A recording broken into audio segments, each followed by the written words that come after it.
Assembly speaker గడ్డం ప్రసాద్ పై assembly సభలో అనిత వ్యాఖ్యలు చేస్తున్న బీఆర్ఎస్ పార్టీ నేతలు జగదీశ్వర్, కేటీఆర్ మాటలను నిరసిస్తూ నిజాంపేట మండల కేంద్రంలో మండల కాంగ్రెస్ నాయకుల ఆధ్వర్యంలో జగదీశ్వర్ రెడ్డి, కేటీఆర్ల దిష్టిబొమ్మలను దగ్ధం చేశారు. ఈ సందర్భంగా వారు మాట్లాడుతూ బీఆర్ఎస్ పార్టీ నాయకులు అధికారం కోల్పోయి మతస్థిమితంలో కాంగ్రెస్ నాయకులను విమర్శించడం సరికాదన్నారు. ఖబర్దార్ బీఆర్ఎస్ నాయకులారా, కాంగ్రెస్ నాయకులను విమర్శించే స్థాయి మీకు లేదన్నారు.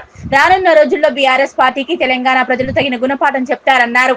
ఈ కార్యక్రమంలో కాంగ్రెస్ పార్టీ పట్టణ అధ్యక్షులు నసీరుద్దీన్, పంజా మహేందర్, తాజా మాజీ ఎంపీపీ దేశెట్టి సిద్దిరాములు, తాజా మాజీ సర్పంచ్ అమరసేనారెడ్డి, ముత్యం రెడ్డి, సత్యనారాయణ రెడ్డి, లింగం గౌడ్, సత్యనారాయణ, బోయిని చంద్రం, యూత్ అధ్యక్షులు రామచందర్ నాయక్, వినోద్ నాయక్, రవీందర్ రెడ్డి, మోహన్ రెడ్డి, వెల్దుర్తి శ్రీకాంత్ గౌడ్, వెంకటేష్ గౌడ్, మసూద్ అలీ, సులేమాన్ రాజిరెడ్డి, బాజా రమేష్, కాకి రాజయ్య, సామల మహేష్, కనకరాజు, లక్ష్మణ్ గౌడ్, లక్ష్మారెడ్డి, రవి నాయక్, రాములు, సూర్యానాయక్ తదితరులు పాల్గొన్నారు. కాంగ్రెస్ నాయకులు, కార్యకర్తలు కలిసి మన 2-3 రోజుల కిందట అసెంబ్లీలో మన దళిత స్పీకర్ అయినటువంటి గడ్డం ప్రసాద్ కుమార్ పై మన జగదీశ్వర్ రెడ్డి చేసిన అనుచిత వ్యాఖ్యలపై ఈరోజు నిజాంపేట మండల కేంద్రంలో కాంగ్రెస్ నాయకులు, కార్యకర్తలు కలిసి మన కేటీఆర్, కేసీఆర్, జగదీశ్వర్ రెడ్డి దిష్టి బొమ్మలను దగ్ధనం చేయడం జరిగింది. వారికి టీఆర్ఎస్ ప్రభుత్వానికి అధికారం కోల్పోయి వాళ్ళకు మతి భ్రమించి ఏదోదో మాట్లాడి పిచ్చిలేసి మాట్లాడుతున్నారు వాళ్ళు.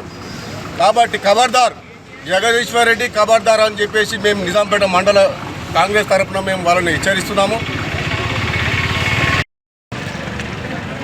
మా స్పీకర్ అయినటువంటి గడ్డం ప్రసాద్ గారిని అవమానించిన జగదీశ్వర్ రెడ్డి, కేటీఆర్ వాళ్లకు 10 ఏళ్ళు అధికారం నుండి కూడా కనీసం ఏమీ జ్ఞానం లేని మాటలు మాట్లాడి నీదా అనేది స్పీకర్ని అనడం.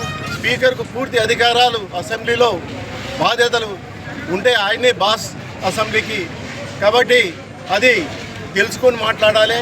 రోజు రోజుకి వాళ్ళకు పిచ్చి ముదిరింది అధికారం పోయే వరకు. కానీ వాళ్ళకు ప్రజలు బుద్ధి చెప్తారు. అట్లే మాట్లాడితే మా కార్యకర్తలను కూడా ఆయనకు బుద్ధి చెప్పి సరైన పనిష్మెంట్ ఇస్తామని చెప్పి సభాముఖంగా మేము చెప్తున్నాం. జై కాంగ్రెస్, జై కాంగ్రెస్.